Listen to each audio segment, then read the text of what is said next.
Phimosis মানে যেটা বাচ্চাদের বা অ্যাডাল্ট মানুষের লিঙ্গটার যে উপরে যে চামড়াটা থাকে এটা নিচে ঠিক মতন নামে না, এই পুরো জিনিসটাকে ফাইমোসিস বলে। ফাইমোসিসের ট্রিটমেন্ট কি? সার্কামসিশন। সার্কামসিশন মানে উপরে যে চামড়াটা হয় এটাকে আমরা কেটে বাদ করে দিই। এটা দুই রকম ভাবে করা যায়, ওপেন বা আমাদের স্টেপলার সার্কামসিশন।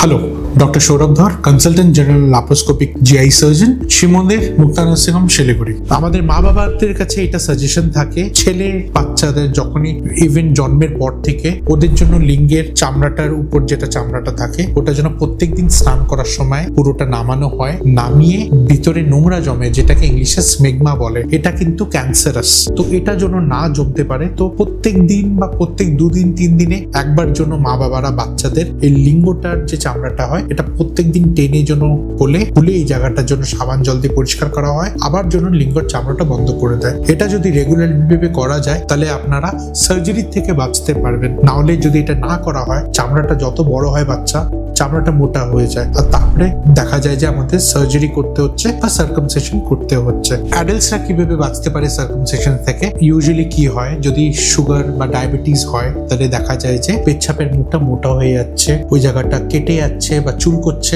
এটারও সলিউশন সার্কামসিশন। তো এটার থেকে কিভাবে বাঁচতে লাগে? আমরা অ্যাডাল্টদেরকে বলি পেচ্ছাপের জায়গাটাকে হাইজিন পরিষ্কার রাখতে, জায়গাটাকে প্রত্যেক দিন নিচে নামিয়ে নোংরাগুলো পরিষ্কার করতে, সাবান জল দিয়ে ওয়াশ করতে, মেলামেশা যদি হয় তাহলে প্রপার প্রোটেকশন নিয়ে করতে, ইনফেকশন যেন না হয়। থার্ড জিনিস হচ্ছে যেন জলটা যেন পরিমাণে খায়। জল যদি কম হয় তাহলে ইউরিন ইনফেকশন থেকেও কিন্তু লিঙ্গের চামড়ায় ইনফেকশন হতে পারে, আর যার থেকে ভ্যালনাইটিস। অ্যান্ড ফাইনালি সার্কামসিশন উপায় হয় না। ইউজুয়ালি ফাইমোসিস বা ভ্যালনাইটিস একবার যদি পেশেন্টের কমপ্লেন বা প্রবলেম আসা শুরু হয় তখন কিন্তু রেগুলারলি এটা বারবার আসতে থাকে, আর এটা সলিউশন কিন্তু সার্কামসিশন ছাড়া অন্য কোনো অপশন থাকে না।